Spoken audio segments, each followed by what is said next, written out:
Right here.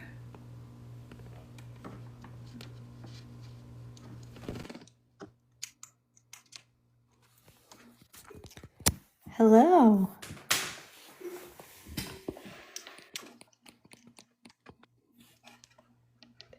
Hi. Hi. Let's see. Make sure. Hi. Hello. Can you hear me okay? Yes. Okay, perfect. Hi, wee woo.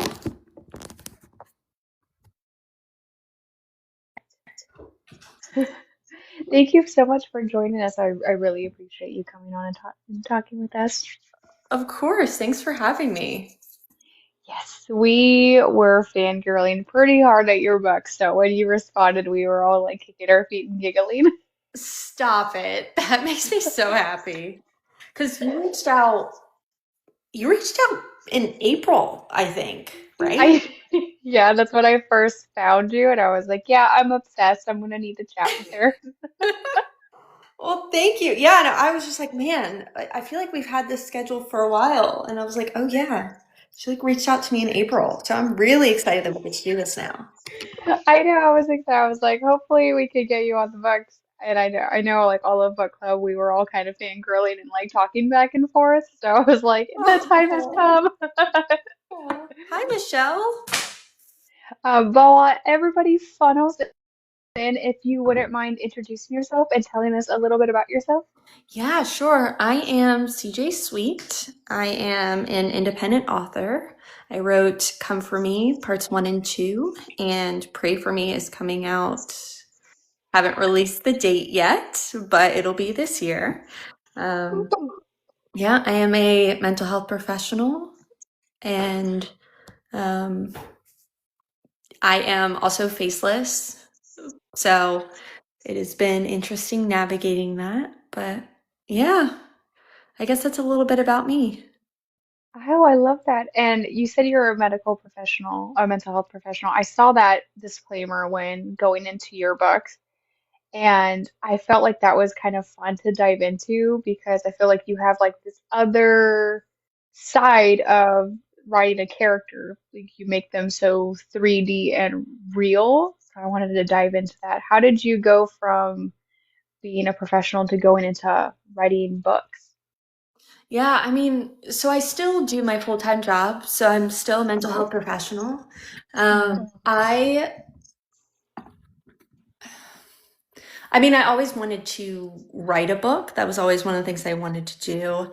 And I just wanted to incorporate what I know and my knowledge of trauma and, human behavior and attachment and all of those things to make escapes feel as real in a fictional world, if that makes sense. Oh yeah. Did that change your way of writing? Do you think you approached writing differently with your background and your medical knowledge? Differently is like comparing myself to my past self. I guess when you approached writing, are you thinking of it as like the characters are flowing through you, or are you thinking of like they're going to go through these kind of like mental struggles and then I'm going to formulate the character based on that? Like, how did you formulate the character in your mind? Yeah, I always start by thinking about their past. Okay. They always say that you write with the end in mind, and Mhm. I like to figure out how did that person get there. Okay. So our past shapes a lot of us, especially with our childhood and what we go through, all those trials, relationships. It all shapes us, and it all determines how we interact with our partner, with our friends, with everybody around us, and determines our triggers and things of that nature. And so I always write my characters with their past in mind. Okay. What inspired you for Come For Me, part one? Oh, I was reading, like consuming, I can't even say reading, I was consuming a Fair. lot of werewolf books. And Okay. hi Rachel. I got to this point where I was like, okay, reading is not, it's so wonderful, but it was not satisfying the craving I needed in that moment. And Okay. then I was reading some of my favorite ones, and do you ever like have this urge where you're reading these books that you love and you wish you could just mash them all together because you Yes. want this thing here and you want that thing there? And that's what I was feeling is I wanted all of these things in one book. And so I couldn't find it. And so I wrote it. Very fair. Yeah. Thanks, Mandy. I loved your take on the werewolf genre because I feel like Mhm. I've always like kind of read shifter books. I've always had a good time reading those. But I felt like almost if I could be in her shoes, the way you wrote it, like I felt like I was so in depth with your characters. And you put me through so many emotional roller coasters during this book that I got to the end and I was screaming. I got onto our group chat and I was like, whoever finished this, I need you to respond to me right now. Like, I'm trying not to spoil it, but I need someone to be in this like emotional state as I am. Totally get that. And you know what is funny is marketing book two was extremely difficult because it all it was plot twists. Okay. Really? I mean, it really is. So like Come For Me one is setting that foundation. You get to know the characters, the world, you learn all the rules, and Mhm. then at the very end you have a cliffhanger. And then you go into part two, and I take everything that I've taught you and I just flip your entire world upside down, right? And throw in all these different plot twists and more plot twists and emotional damage and um, happily ever after, like all these things. So, like, Come For Me Too is just so chaotic. Um, I couldn't talk about I couldn't really talk about it because I would just spoil it, really. Okay, So, I see what you're saying. I was like, I thought yeah. you meant like you were getting interest. I was like, how? Like we were all screaming, like stalking your page when you were gonna upload book two. No, like, Okay, I get that. That makes sense. So yeah, you don't like want to spoil anything. right, I couldn't talk about new characters because I couldn't Hmm. talk about unknown. I couldn't talk about, yeah, I mean, it just, all the You couldn't things. talk about anything, but you're like, hey, here's the book. Right. I'm even struggling to talk about it now because I'm like, I don't want to spoil it for people who haven't read it. Right. Oh, that is. I didn't even think of that. That is difficult because I know I when I got book two and it was loaded up, I was like, I swear to God, she better fix everything You because better. she just. I was like, you hurt me so bad in that first book. I better go into this one and it'll be rainbows and sunshine, and it was not. I was like, it's just a blubbering mess. I was like, she did me worse. I love it. I absolutely love when I get like those messages where readers are like, "Oh my gosh, what are you doing to me?" and cursing me out. And I get like messages and they're like, you said this was HEA." And I was like, "No, it is." And they're like, "It has been four chapters of just Yep. mess."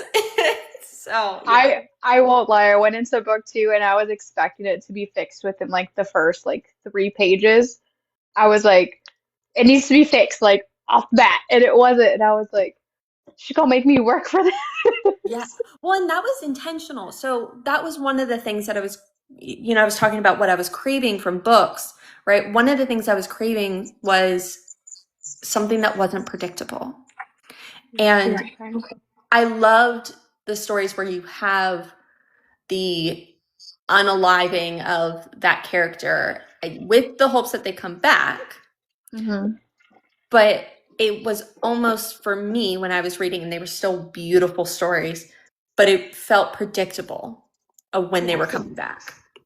And I didn't want that. I wanted to still be like, I wanted to sit in that emotion of oh, like this is not okay. Like I wanted to feel Yep. it.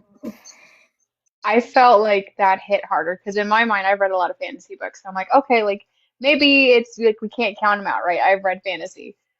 But it Hmm. was like as book two progressed, I was like, oh, she's serious.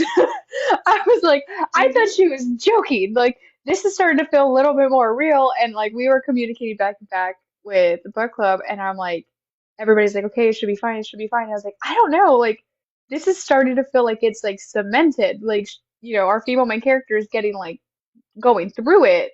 And I feel like if anything would have brought it back, it would have been that, right? Right.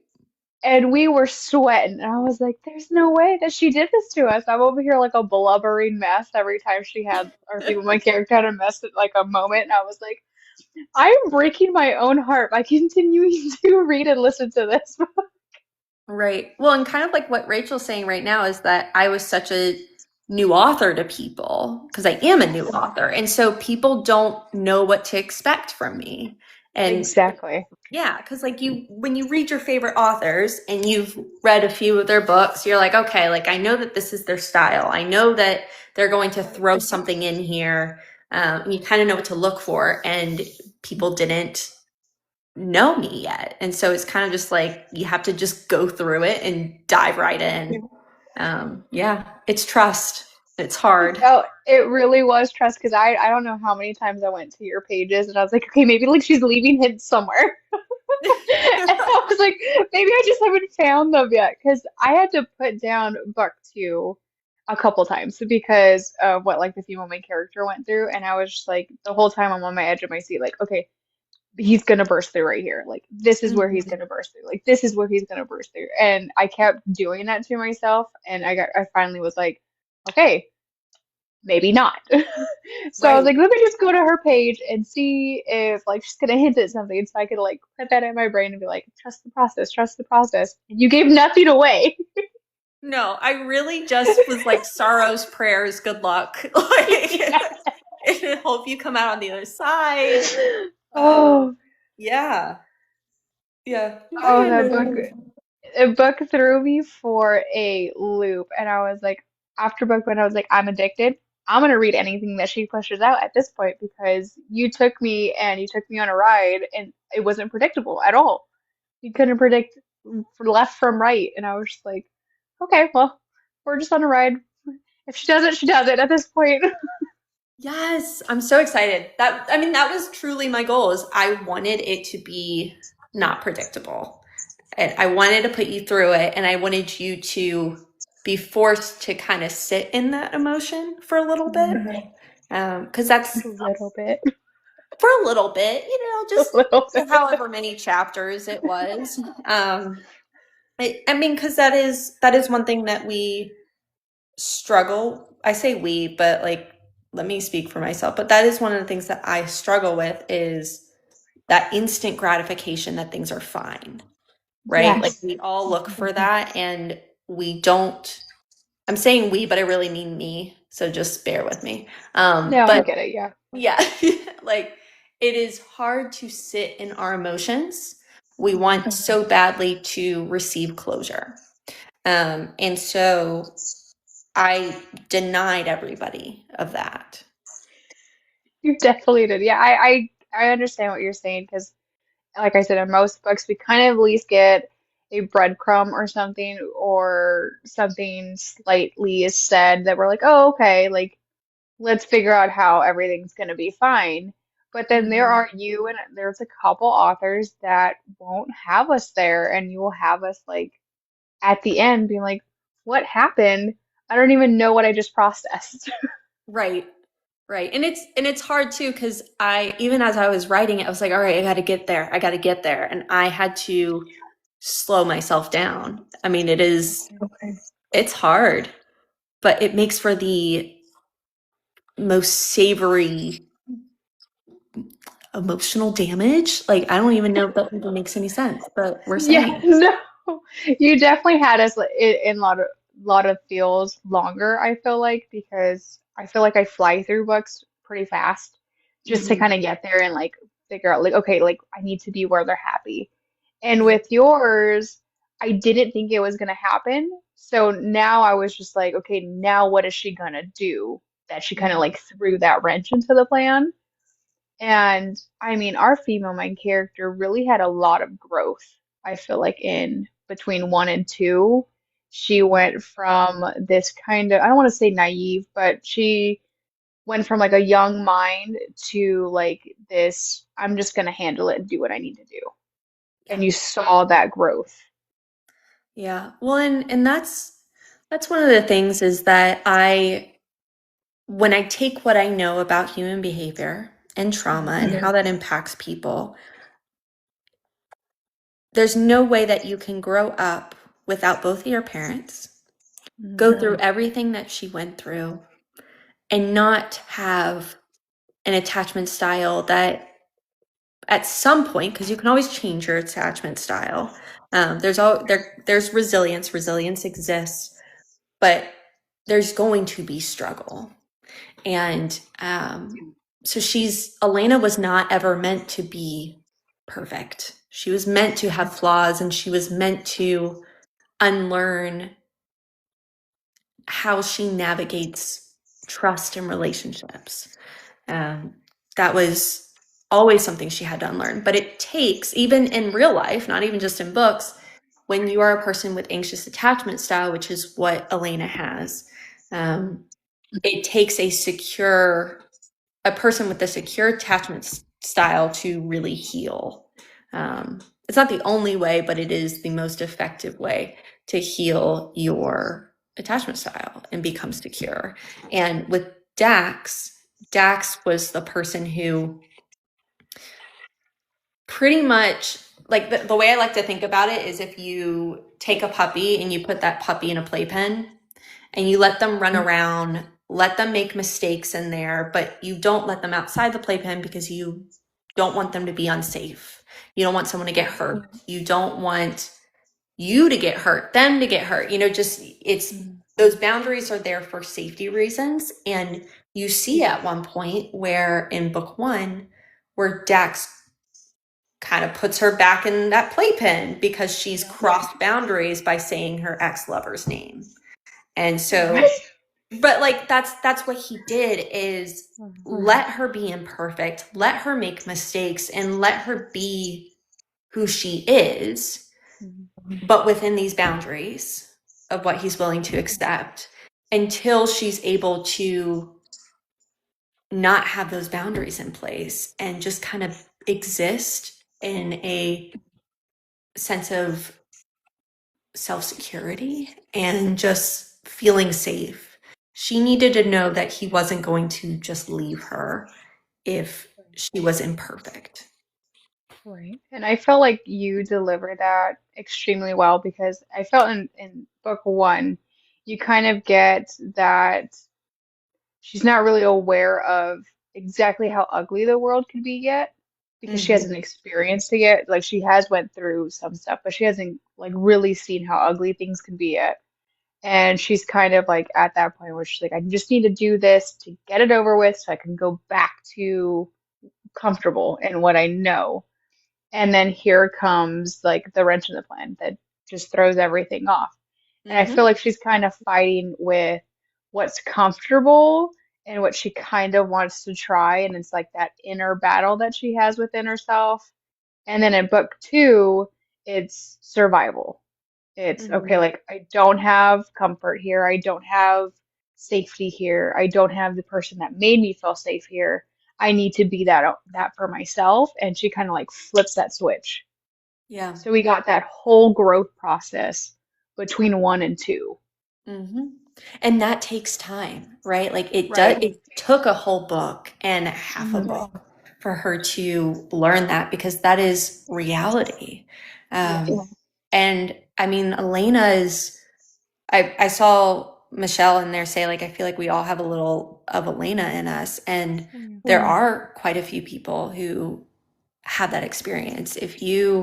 Um, Especially if you grew up without a an involved parent in your life, um, that's that typically is the feedback I've been getting about people being able to relate, is trying to, I'm kind of jumping all over the place, so let me kind of get back on track here. We all have core beliefs about ourselves. We have negative core beliefs and we have positive core beliefs. And often with anxious attachment, we see a negative core belief is that we are unlovable. And so, and then the belief from there is that everybody leaves. And so Elena was convinced that everybody would leave her because she is unlovable. And by Dax staying and being consistent the way he was, she was able to test the waters, and she tested boundaries. She was bratty, and boy was she bratty. And I mean, that's the thing with someone with anxious attachment, is that they're more likely to leave. They leave first so they don't get left. Yes, it's like Yeah, the protective tendency. Like I'm gonna leave before I can really get hurt. Like my walls are not completely down, so if I get out now, I'm fine. right. And so that's what Elena did all the time, is that she was convinced and scared that, okay, Dax is going to leave me. And so I'm going to leave before he can hurt me. I'm not going to fall for him so he can't hurt me. I am not going to give myself over and accept that this is what I want because he might leave. So that is where, and I wanted to do that in a sensitive way. And I feel like there were people who could really resonate and understand. Um, and they could empathize. And then there are some people who don't have that experience, and it was really hard for them to understand, but they stuck through the process through both books, and they were like, okay, I get it. So, Right. I feel like we had that discussion between book club, because we did have some people that understood the process. Like I felt I could relate to her and some aspects that she kind of went through and that journey that she went on. mhm. And we had other people that didn't understand why she was doing the things she did. And I was like, you got to look at it from like this aspect. Like, who does she really have to give her guidance? She kind of is, developing and she's young and she kind of never really got out of that young phase because she had no one teaching her, like, hey, like, this is how we progress as we get older. These are the, you know, guides that you need to follow to kind of get your brain there and get your emotional intelligence there. Mhm. So I felt like if you don't have that, like you said, if you don't have a steady guidance in your life, you are going to be behind, right? Like you're not going to have those tools to get you there.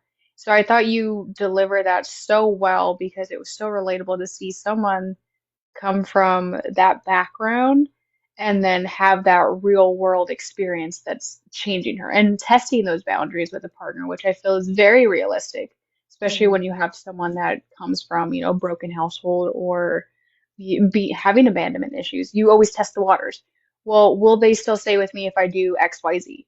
Yeah. If I'm too annoying, will they leave? So they push and they push and they push, and they ask for reassurance constantly and Mhm. constantly. And I love that you brought that aspect into the book because it was very relatable. You have someone trying to heal herself by also like protecting herself. Yes, absolutely. You get it. I do. I love it. Yeah, I really loved her character specifically because I was like, I feel like this is so relatable and it's very true to what's going on in the mind. And I feel like that's Mhm. so hard to find in some books, especially in fantasy. You always have like either super alpha male that kind of just like takes her along and just fixes everything, or you already have like this fiery pistol of a woman. So you Mhm. never really see that growth of her having that young mindset and then like developing. So I thought that was very refreshing in your writing. Well, thank you. Thank you. I'm looking at Corbin's Hi, sword Corbin. references. Hi, Corbin. Yeah, no, I appreciate you. I feel seen. So I appreciate that. No, and I felt the vice versa. I felt very seen in her character because I feel like I do that in my relationships. I very much push boundaries because I'm like, okay, like, do you really like me or am I convenient? You know what I mean? So Hmm. I felt like I was like, oh, okay, like she gets it. She gets it. Yeah. Sometimes we just need a reassurance, and Right. it's okay to ask for that. Hmm. And Elena just needed to learn to ask and not, you know, test the waters. But I felt like she finally learned that too. Like she learned it's okay to ask and it's okay to ask those tough questions and make it uncomfortable because we're Mhm. often told like those kind of topics we keep quiet, you keep it to yourself, you don't make things uncomfortable. And I feel like that's very much true being, a female. You're always told just be quiet, like you're okay, stop being emotional. So we get that kind of feedback of just don't express your emotions. And she was like, okay, like I'm in a safe space, I can express my emotions. Yeah. Well, and it's the first thing, exactly what you said about safe space, that's the first thing you need is to know that you're safe to do so. Yes, exactly. And I felt like she never really knew what safe was, so she was trying to figure out what safe really meant and that Hmm. he was safety.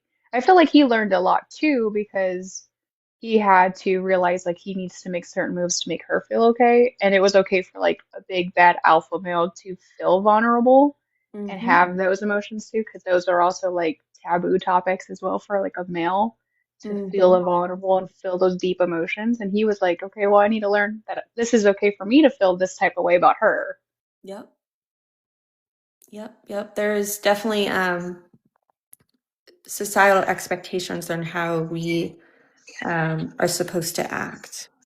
Absolutely. And I feel like you depicted both sides very well, and it wasn't one-sided at all. So you got to see both characters grow and both characters develop, and you see their emotional intelligence just increase throughout the books. And I was just like, I'm obsessed. I was like, she Oh, gets me, and she makes the characters so well. Like I feel seen, but I'm also like kicking my feet and giggling because they're so cute together at the same time. I love a good like feet kick, a little Yes. giggle. I love it. I want to say there was one scene where he was just like uber protective in his possessive thing. And I was like, ooh, he about to get so mad. Isn't that the best when you Yeah, you know that they're gonna get mad, but they're not gonna be mad at you. So you're like yes. grabbing the popcorn, and you're like, yep, yep, let's Hmm. do it. Because it was like, where he was like finding out what's going on. He was like, okay, well, I'm gonna like fix this. So I'm like, you go fix it. You Hmm. go fix that. Yep. Gosh, I get that way with my fiance too. And he misheard me. He was like, "So you like when I'm mad at you?" No, no, no, no, no. No, I Not like when you're being mad for me. yes.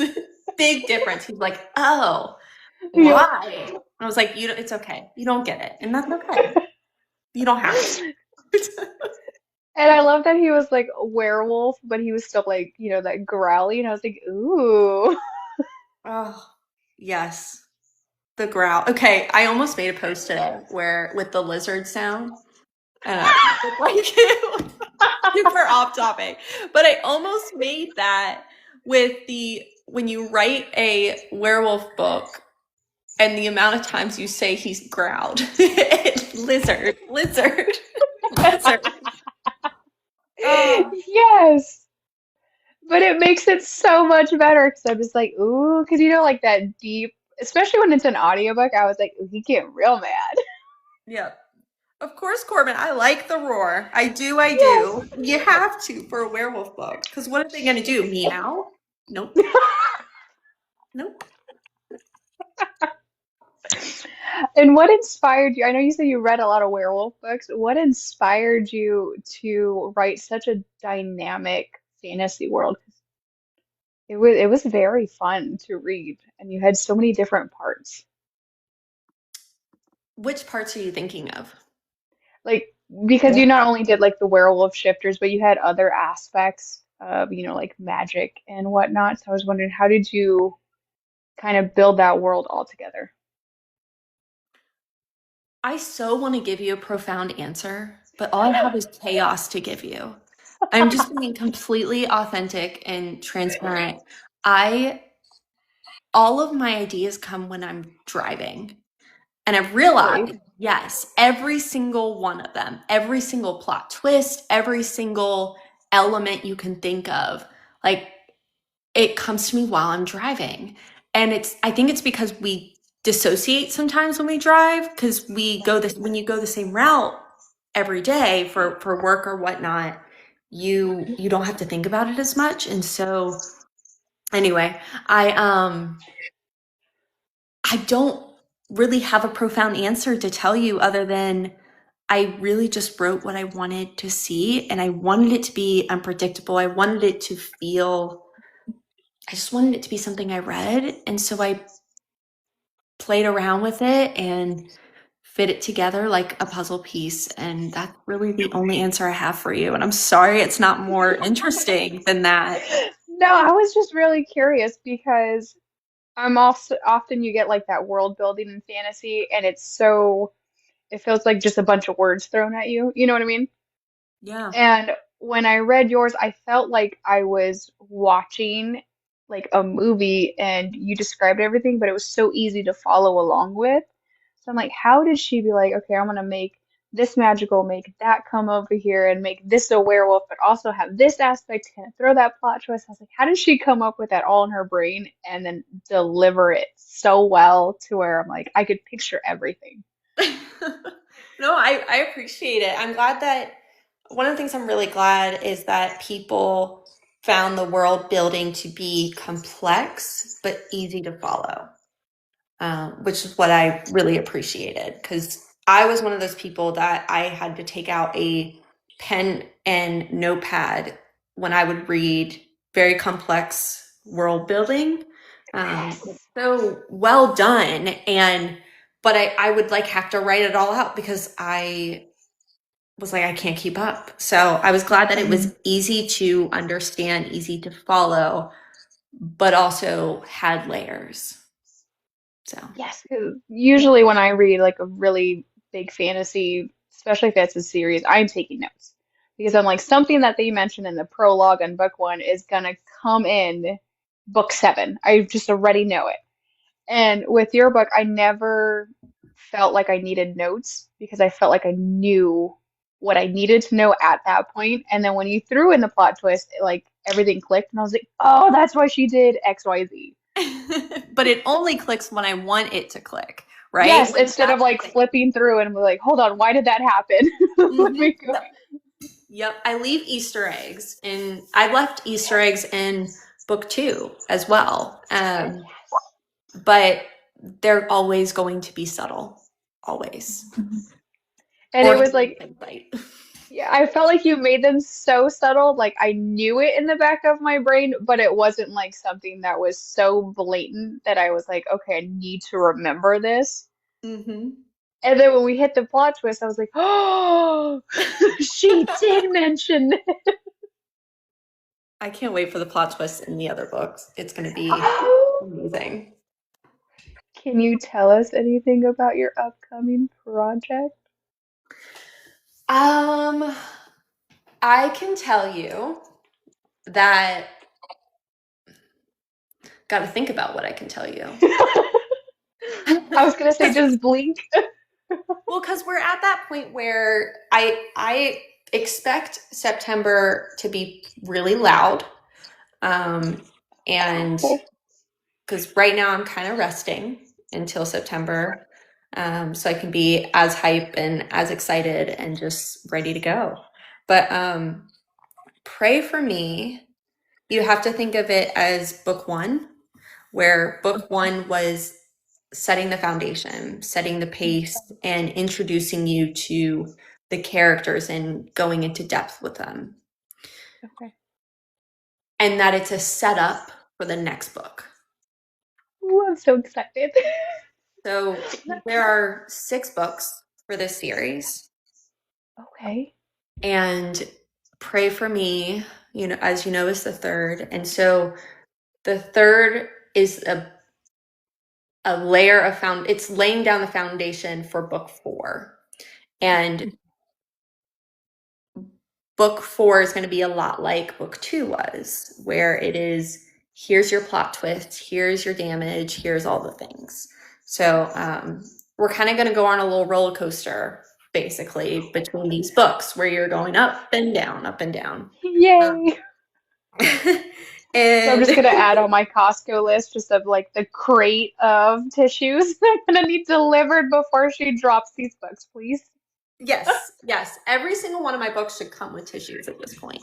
Oh Um, no. except for this one. I will say I'm not going to hurt you in book three. Don't expect to be hurt. I will say that it is so spicy.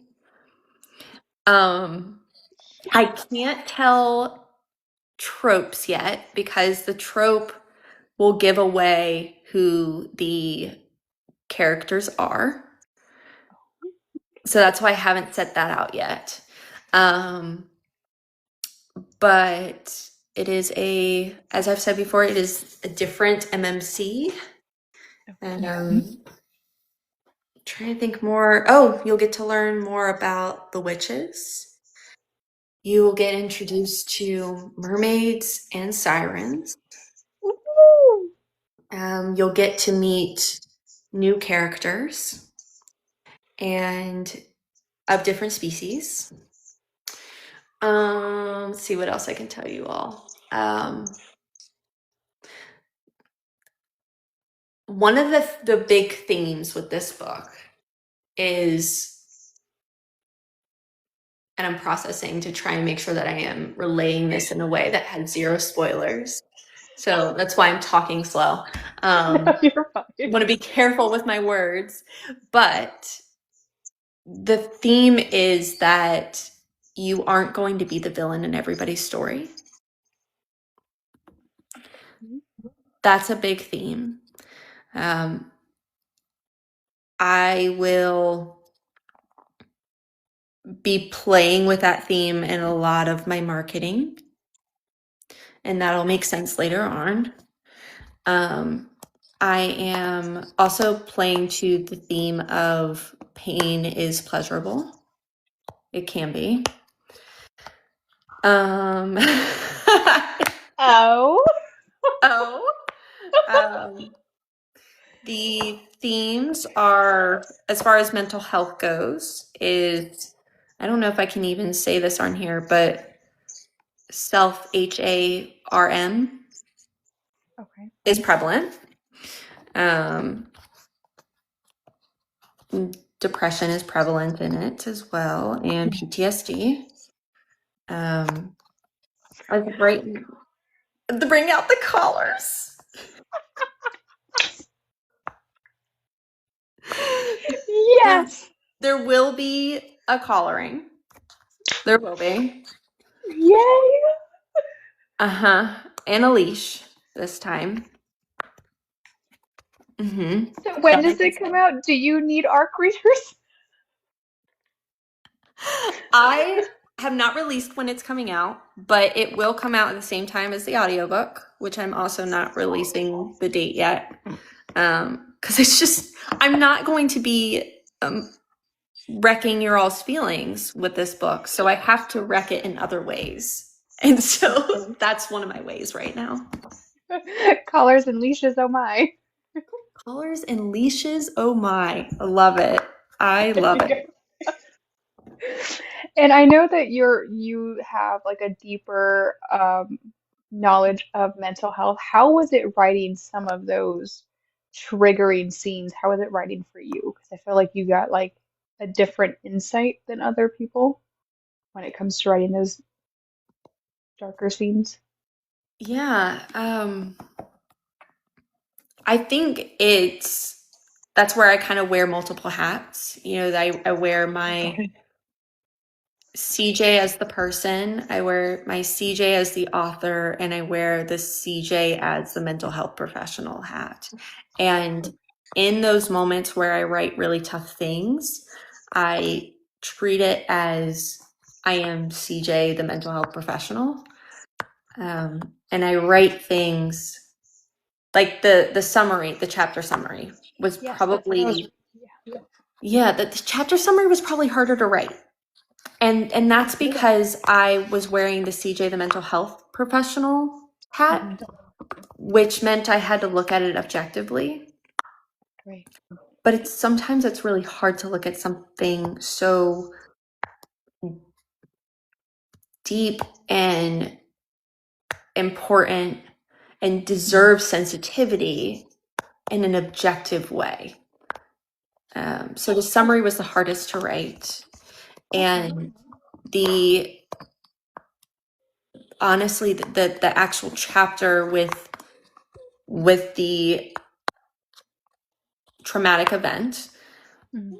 was easy to write because all I have to do is pour the emotions into it. And whether it comes out making sense or if it comes out in just a huge paragraph, run on sentence rant, I can edit that later. But I just had to get the emotions out on the page. And that was easier to do than trying to minimize it. I felt like the summary was very sensitive to the topic that happened because I read that first, which I honestly appreciated that you had stated not only the trigger warning, but you did a summary because it could be triggering, but you want to finish the story. So I've never seen someone do that. So I want to say I appreciate that you did that. Yeah. Um, and when I read the summary, for me, it was a gut punch because I knew what was coming and I knew that it was going to hurt my feelings. It was going to be so in depth that I was going to feel it, but I was like, she's giving me that choice. Like, I have the information. Do I want to dive into that emotional aspect or not? And you gave me that choice, which I really appreciated. And I did read that scene, and I feel like your summary made that scene hurt even more because I knew what was coming, but I just didn't Mhm. have the picture. Mhm. Yeah, it's so I did that because I I think content warnings are wonderful, right? I think that they are great. But if you are a person who gets triggered by certain topics, a content warning doesn't stop the fact that you're still going to be triggered. It doesn't do anything. And so I think of the way I explain it is that it's not enough in the sense that if you're a person who gets triggered, you just are going to get triggered. And Right. if you are, hi, Aaron. Yeah, so Mother of Dragons. So there's the menu. And so that's the one other thing I did is that I created a menu and then I separated that from the content warning because I didn't want to glorify the Mhm. sensitive topics. Even though I 100% love those videos where they go like, you mean the menu? I love those videos. Yes. And in writing, I just couldn't do that. But yeah, so the chapter summary was because there are people who, when they go to read these, like go to read dark romances, and then they feel like they can't read the book because they have to choose their mental health, which is Mm. absolutely understandable and okay. And what's unfortunate about that is that's also triggering to feel like, great, my attacker took something else from me. And that is the joy of reading and the safety of reading and the escape. And so I wanted to make sure that that choice was given back, so that you don't have to go in being fearful, because that's not what reading is meant to be. It's meant to be an escape. And anyway, so what I was saying is that the part of the content warnings, yes, they are intended to be helpful, but they do nothing if you are already a person who gets triggered. You just, Right. it doesn't help. And then people end up avoiding the book, which also, as I put in my important note, actually just perpetuates that avoidance just perpetuates a deeper issue. And so you're truly not healing. You're going the opposite way at that point. And so I wanted to give power back to readers with that, and not feel like they have to be victims again. But anyway, basically the best way to describe it is when you go to watch a scary movie, you know it's supposed to be scary, right? You know exactly what you're getting into. And that doesn't stop you from being scared just because you know it's a scary movie. You go in, and once that scary music starts and the door starts creaking open, and there's something that appears in the doorway, like, you are still going to jump because that is what it's designed to do. It doesn't matter that I gave you a content warning of, hey, this book is scary, right? And that's essentially what a trigger warning does, is it does nothing. It just prepares you to brace yourself, and actually creates a sense of it's called arousal. Like, it sounds sexual, but it's not. It's more of like the beginnings of fight, flight, freeze. Mm-hmm. It creates a sense of unsafety before you even get into the book. Right. No, I very much appreciated it because as for me, like I sometimes I check them, sometimes I don't, just because I feel like there's spoilers sometimes. And sometimes a trigger warning, I think I will be triggered, but then I don't end up being triggered reading it. So I always just kind of just go in blind and see what would happen. But reading your summary, I felt like you said, it was giving everybody a choice because the way it's written is going to affect if you're triggered or not. So I have read scenes that were typical, like kind of like yours in that trauma chapter. And I just read it and I didn't really get like that deep emotional feel. Like I felt bad, but I didn't have like I was feeling it as she was going through it. So I was able to move past it and just like, okay, it's part of the story. This is why it's there. With yours, I felt like I was there with her. So it definitely hit a lot more. So I could see how that could be potentially triggering, even though you may move past it in other books. So I felt like you doing a summary would leave someone that was unsure and leave someone that was like, you know what, I really kind of don't want to relive that, especially if she's writing so vividly. And you gave them that choice to just know what happens without experiencing it. And I've never seen that in a book before. Yeah, it's honestly what I'm most proud of in my books. Yeah, I appreciated it. Because I was that person. Like, I would have to skip the books, and then I would read the next chapter and be like, I don't understand what happened. What happened? Yep. Because that the traumatic incident isn't always the only part that happens in that chapter. Right. But in order to figure out where that part ends, I have to skim through. And so I'm still being exposed to it, and that's not helpful. So, yeah. Oh, I think you froze on me.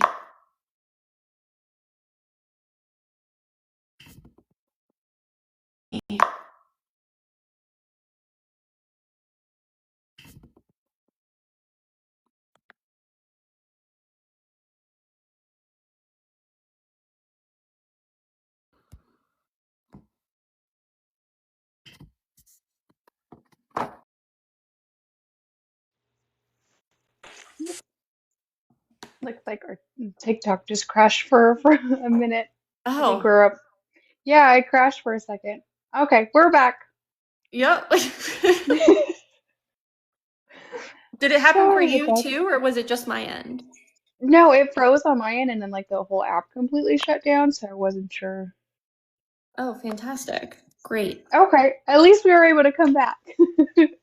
Do you think we're going to be in TikTok jail after this? Is that what's happening? I Oh, thank you there. We usually get a warning beforehand. That one was, I don't know if like the whole app just kind of crashed. Okay, maybe it just crashed, yeah. Hi, But Britt. like I was saying, like the warning was very helpful for me. I've read some books that I read the trigger warnings and didn't like none of them were my my type of trigger.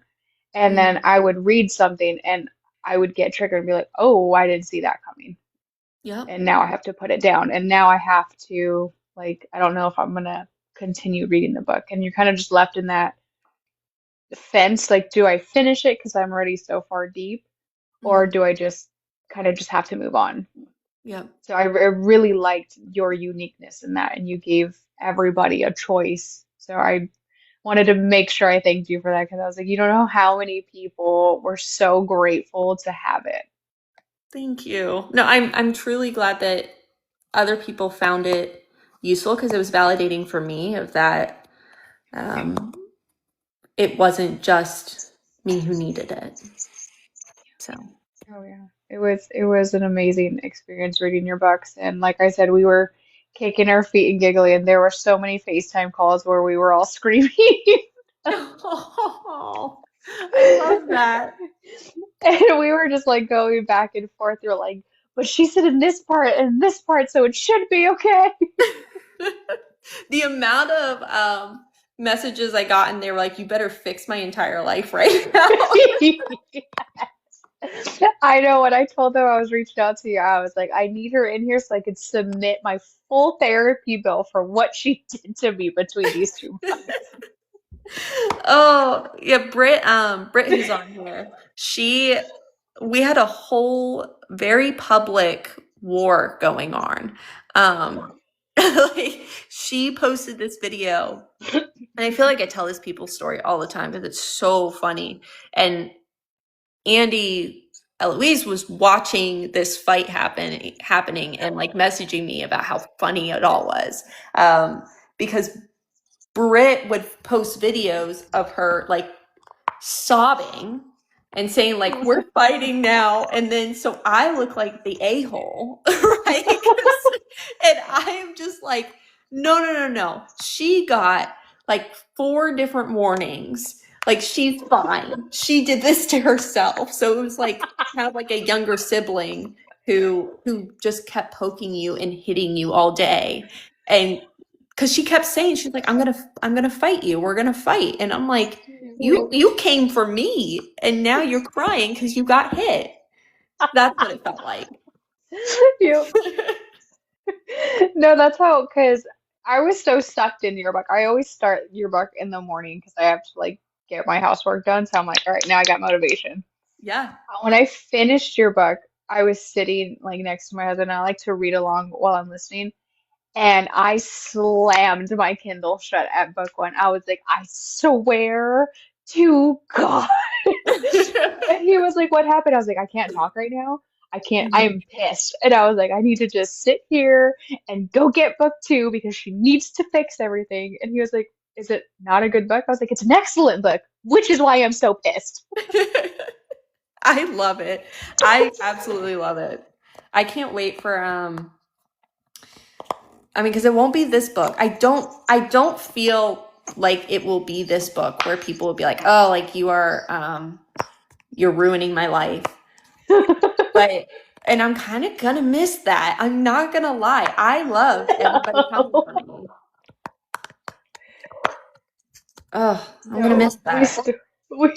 yeah, like Wendy said, if we FaceTime about your book, that means we're in love with your book and your writing. Because we were just like, we were on there talking back and forth, and we're like, when you see chapter 15, if you go to section B in this part, she says this. And we were trying to decipher everything. We're like, maybe we missed something. Maybe we missed a breadcrumb. Like, this can't be happening. And then we had some people like, well, maybe this is just her writing style. I was like, stop.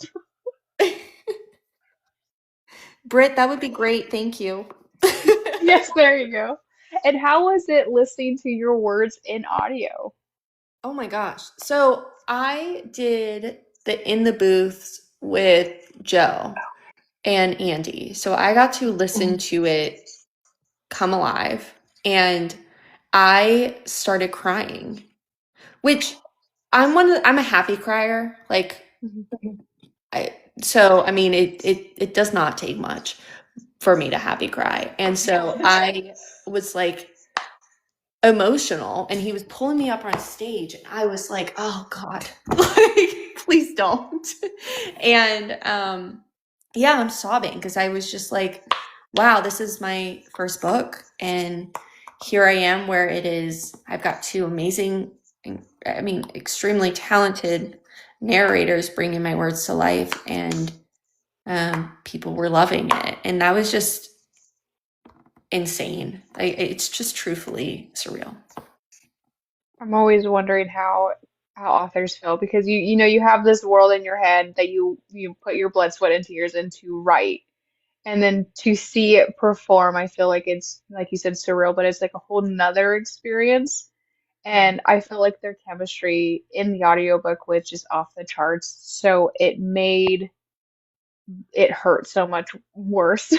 Yeah. And I was honestly mad when Joe had to voice like other characters, specifically one. I was like, we don't want to listen to him. We don't want to hear him talk. Fair, fair. Yes, the I'm not gonna lie to you, when he did that voice, I jumped. It scared me. I Yeah. truly was not expecting it and it was my volume was up all the way. It was yeah, scared me. And he delivered it so well. Like it was so distinct, obviously, like between the characters. But the way he delivered his voice, just like it made my skin crawl. And I was like, oh, I don't like him. But like I obviously need to listen to him talk, but I don't like him. And Yep. then when, our beloved came back and was talking, we're like, okay, well, this is a good time. Yes, Joe Arden and Andy Eloise. I mean, I Phenomenal. keep hearing it like they were the match that we didn't know that we needed. That's Yes, what that's exactly what I said in my review. They were like the couple that I didn't know would set everything on fire, and I was so grateful that you did it because they matched so well. well, now I see them everywhere on books now Yes. together. And I'm like, okay, maybe this is just like me in my own little world. I'm like, no, no, no. They are on every single book together now, is what I'm seeing. And Yes. that's absolutely wonderful. Like I'm glad that people loved it so much that they are like, oh, yes, this is a pair that we need more of. So I've like feel kind of cool. I'm like, oh, look what I did. Like, You gave us something that we didn't know we needed, and now we're like sobbing at the mouth because we need more of it.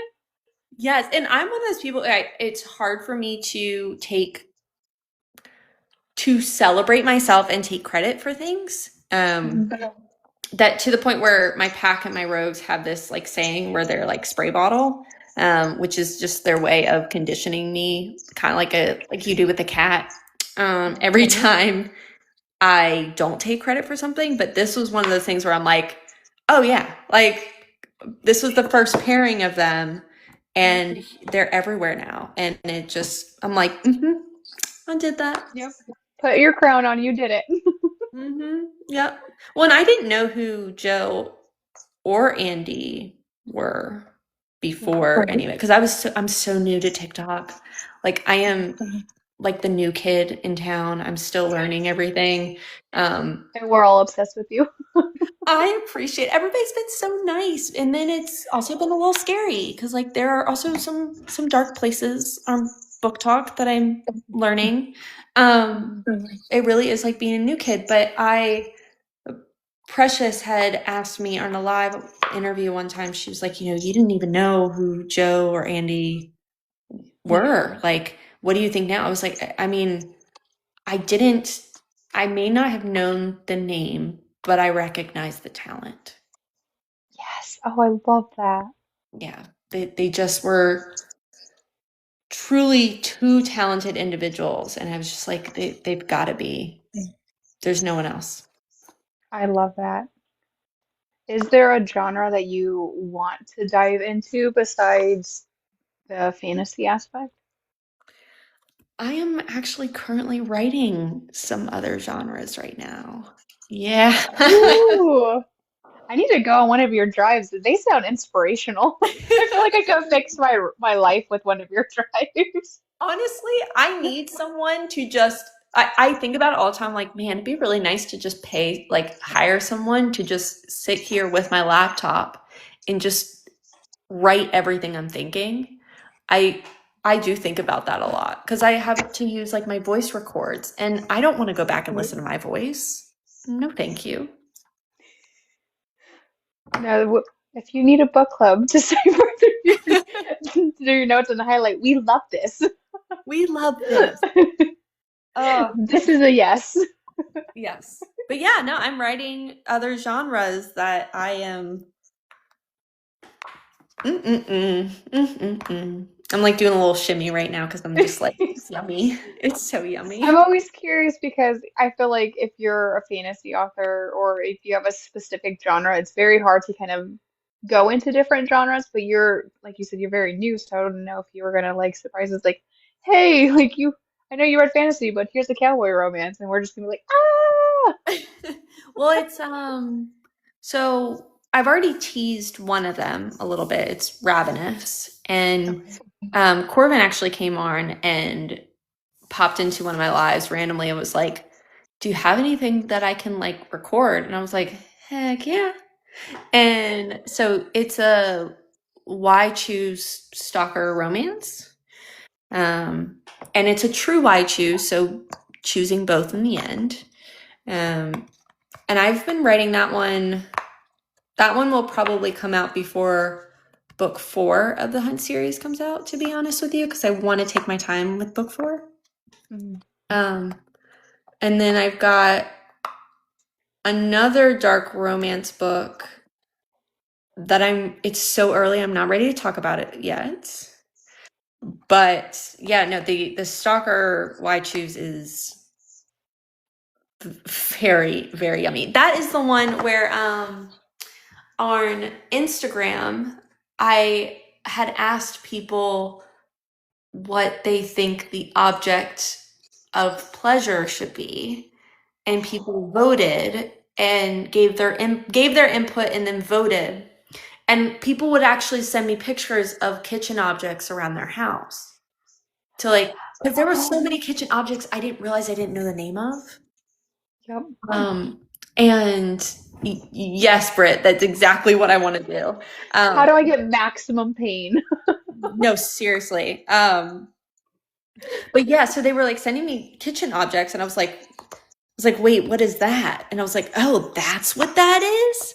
Oh my God. Okay. And then so then I did a poll, and then people decided they wanted a meat tenderizer because it had to be both a unaliver object Mhm. and pleasure object. Had to I be think I both. remember seeing that, and I was just like, what is she cooking?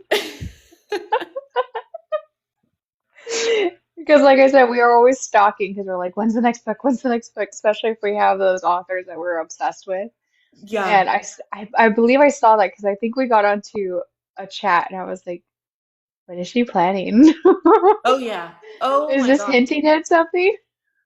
It was insane. So I've that scene is written and it is just so yummy. So yummy.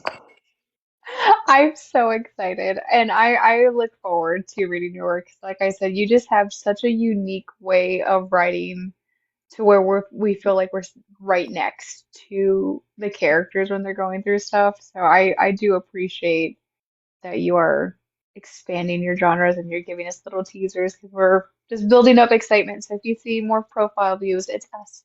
Oh, I appreciate that. I appreciate it.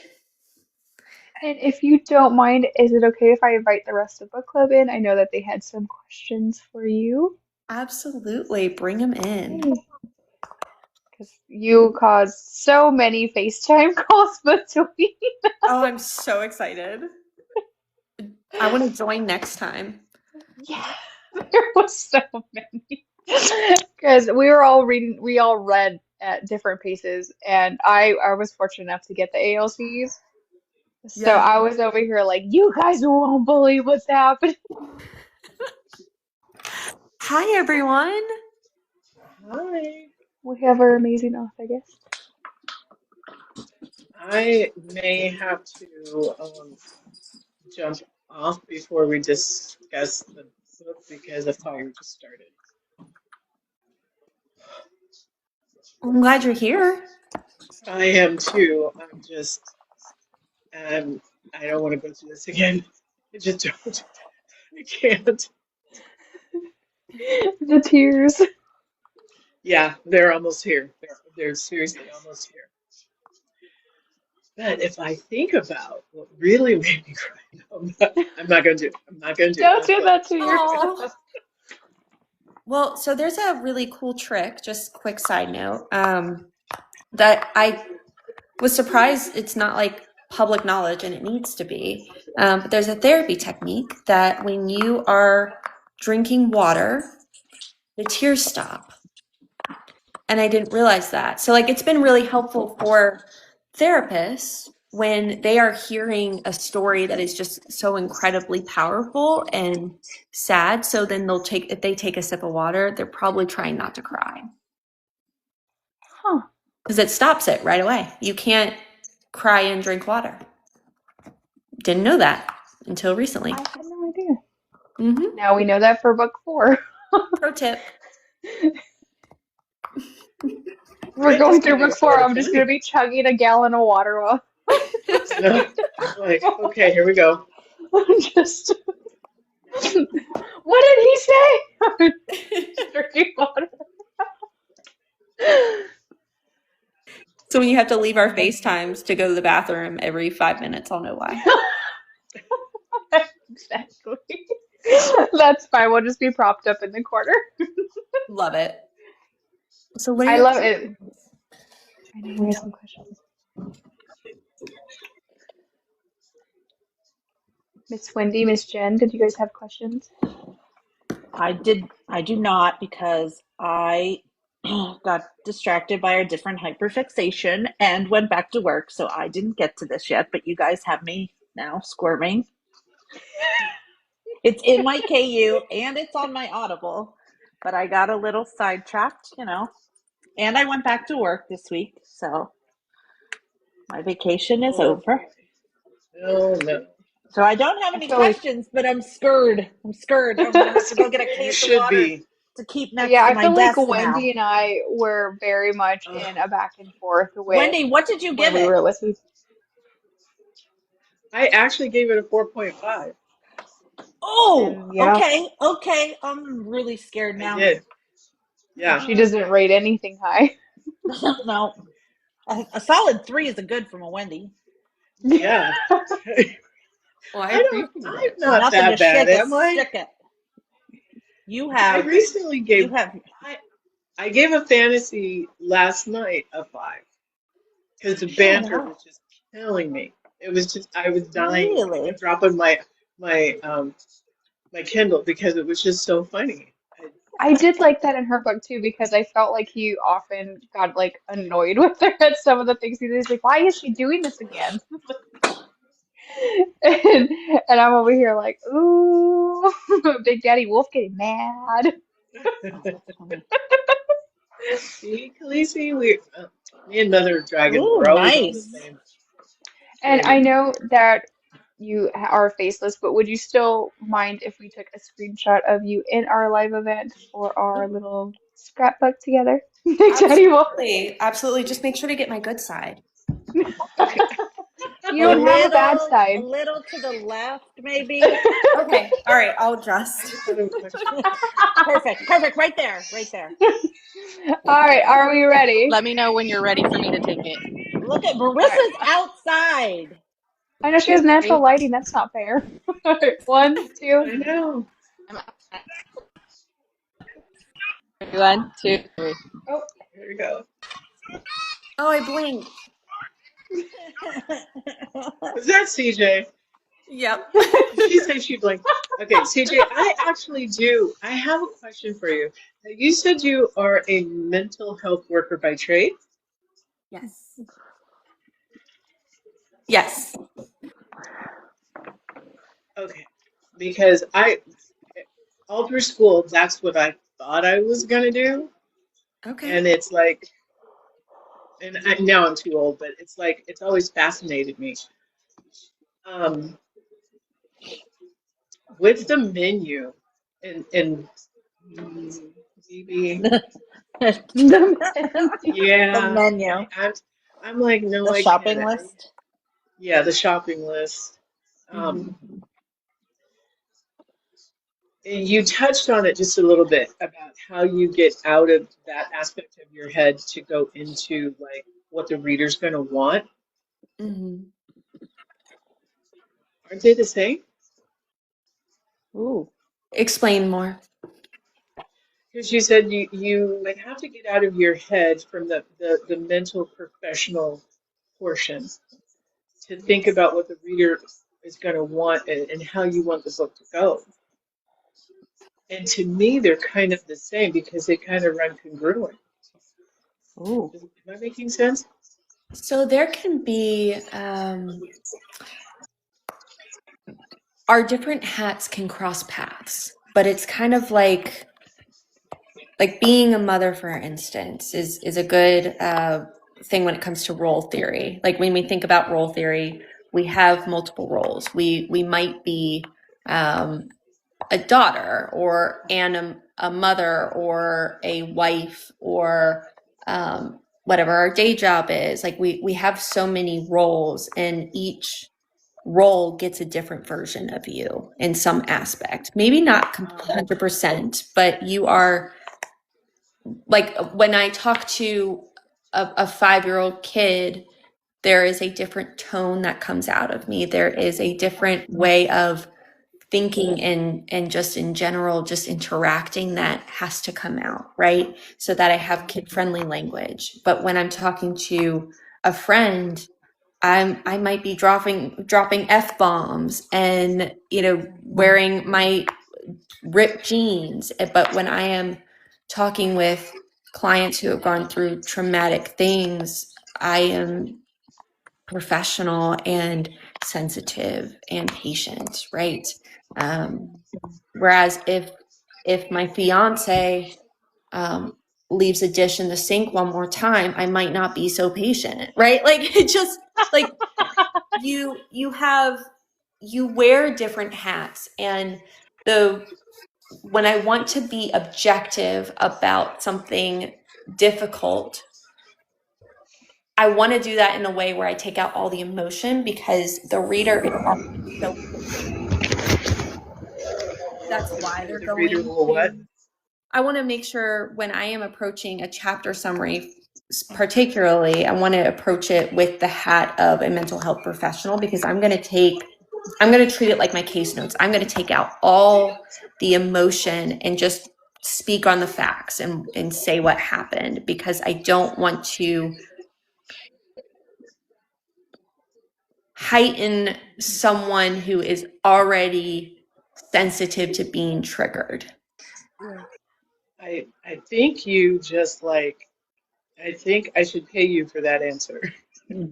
Because one of my serious triggers is I can't read about child loss because I have lost a child and I've had to bury my son.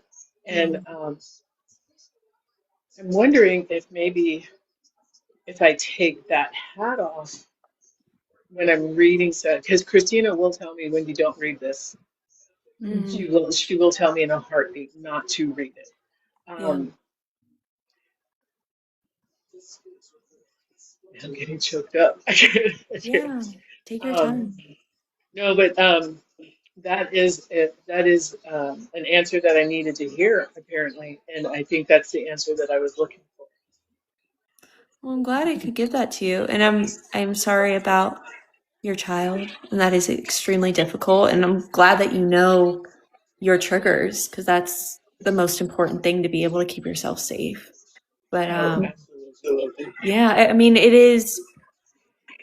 sometimes it is approaching it through that lens of Yeah. this is you treat it like you're watching a documentary of like some sort of schmurder episode. You are trying to put the pieces together. You are in the detective hat, right? Where you're just like, well, in this evidence over here and that over here, no, but he said this. Like, that is a different role than when you are like, oh my gosh, I can't believe what that family must be going through. Yeah. Wholly different headspace in your approach of it. So yeah. I feel like her tone in that summary was very distinct too. I don't want to say it sounded clinical, but it was very much like to the point, and it was like, hey, like this is what's gonna happen. Like, let me save you from this. And then you go and read it, and it's just like bam with that emotion. So I think like if you're explaining, like she used mom, if you're explaining a tough situation for the kids, you're not gonna use certain terminology, right? Mhm. You're gonna try to word it as simple and easily digestible for their brain. So I think that's what she kind of means by like putting on the hat. So I think that makes a lot more sense. Because Yeah. I have the same struggle, Wendy, you know my trigger, and I can sometimes not take my hat off, and I see it so tunnel vision that I'm just like, I can't do it. So I'm in the same boat. Yeah. And I'm like that with spitting. I can't stand spitting. It's just so gross. It's nasty. Nobody should put that in the book. If you put that in I'm book like, 3 and 4, I will be happy. I'll take it. I'll take it. I'll take Wendy. I'll take my share and Wendy's. oh my gosh. I saw something on TikTok the other day where he's like, You with the open your mouth, and whiskey. she's like, you sent me that, huh? I did. Good. I did And he because spits Christina and the I are like, let's alcohol in go her mouth, and Vegas. I'm like, ugh. And then I know Mother of Dragons had a question. Yeah. Yes, Khaleesi had a question. Please. Well, first of all, CJ, thank you so much for such an amazing book and such an amazing story. To be honest, I loved it so much. I also loved the audiobook. It was really a masterpiece. So thank you for all the effort you're doing and all this research that you are doing to create such a wonderful book. So my question was, what inspired you to make the dedication for the readers?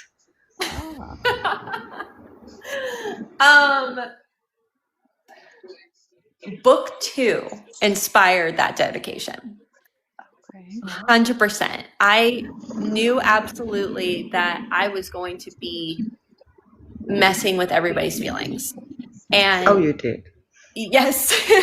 And what's funny is, and not to spoil it for you, Sunshine, earmuffs. He originally was supposed to be a double mates between the one character that you were introduced to in book 2 and Dax. Ooh. Yes. So originally, because there was the one species identity in her, right? She was half and half. Right. Yeah. Each one was supposed to have a mate. Mm-hmm. Oh, interesting. And so originally that's what I was going to do. And she have new powers. Uh-huh. And so originally that's what I was thinking. And I was like, okay, I'm going to make it so that I'm going to do it. I'm going to make sure that they fall in love with both. And then I was writing it and I was like, nope, we're switching gears. I'm going to have to wreck their feelings in other ways because no way would Dax ever share. Fair. I kind of there's some books that I like when they share, and then there's other books like this one. I'm like, I really like that he doesn't share. It fits his persona. You know what I mean? Yeah, exactly. No, Ruby, I actually have a little fidget bubble popper thing. I like how she was able to figure it. You were? I'm sorry. I have to fidget be too, fidgeting. so I'm fine. It's just like a little bubble popper fidget thing, and like Ruby's the detective in here. Walmart has these. I'll pull mine off, but Walmart has these textural like stickers, and they're really nice and thick, and but they're textured, and then they have like SEL, social emotional messages on there. This is all about different synonyms for happy and everything. And I have a Oh, different one, but they're Walmart, and they're like super sturdy. And I have one on my computer, and I've just been doing like this the whole time. I love that. Yeah. No, but I do appreciate you taking time to chat with us, and I love that we made it so far in advance, and we were very excited at the time finally came for us to be able to chat with you. Oh, And we thank just want to make sure that you know that extremely we extremely appreciate your unique writing skill and the way you consider all of the readers and you give us a choice and you make us all feel seen at the same time. And I just want to say, like, you as a new reader, just know that you are making an impact and we are so grateful to have you in our space. Thank you so much. Wow. So sweet. Not gonna We cry. we I was just no, gonna we Get a say, drink oh of my water. God. Well, like with the Joe live that, oh my gosh. I almost started crying when she came in.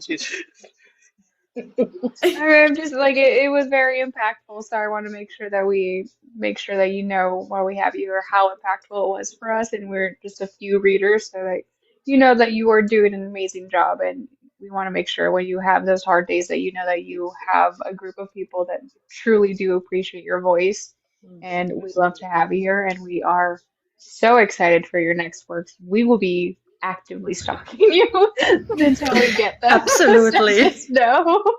I love it. I appreciate you all having me here and letting me join in on your space and what is also your safe space. So I You're appreciate welcome you anytime. letting me in. Thank That's you. amazing. And we look forward to having you back potentially after you break our hearts in a couple books, but so we can formally submit to that therapy bill.